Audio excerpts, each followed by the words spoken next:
আজকে দেখাবো কিভাবে যে কোনো ভিডিওর ব্যাকগ্রাউন্ড চেঞ্জ করবেন, অর্থাৎ গ্রিন স্ক্রিন বসাবেন। তার আগে বলে নিই, আপনি যদি আমার চ্যানেলে নতুন হয়ে থাকেন তাহলে hit the subscribe button and press the bell icon.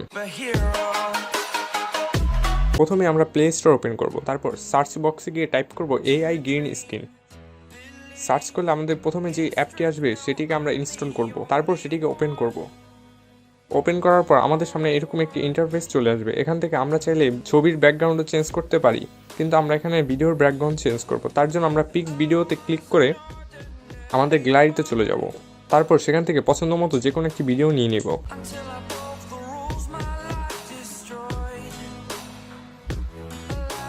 ভিডিওটি নেওয়া হলে অটো সাবজেক্টটিকে সিলেক্ট করবে। গ্রিন স্ক্রিন ছাড়াও আমরা এই অ্যাপসটির মাধ্যমে ভিডিও ব্লার করতে পারি, অর্থাৎ ভিডিওর ব্যাকগ্রাউন্ড ব্লার করতে পারি। এখানে আপনি হিউজ পরিমাণে ইফেক্ট পেয়ে যাবেন ভিডিওর ব্যাকগ্রাউন্ড চেঞ্জ করার জন্য।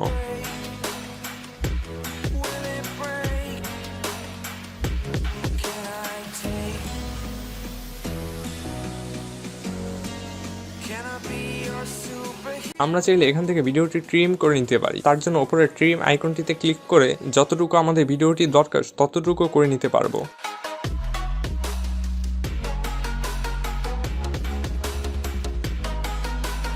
তারপর আমরা ভিডিওটি সেভ করার জন্য উপরের সেভ বাটনে ক্লিক করব। এখান থেকে আমরা FPS 30 করে দেবো, যাতে আমাদের ভিডিওটি খুব ভালোভাবে হয়। ভিডিওটি রেন্ডারিং হতে একটু বেশি সময় লাগে। তাহলে ভিউয়ার্স, ভিডিওটি যদি ভালো লেগে থাকে তাহলে অবশ্যই কমেন্ট করে জানাবেন, এবং এটাও কমেন্ট করে জানাবেন যে পরবর্তীতে কী নিয়ে ভিডিও দেখতে চান।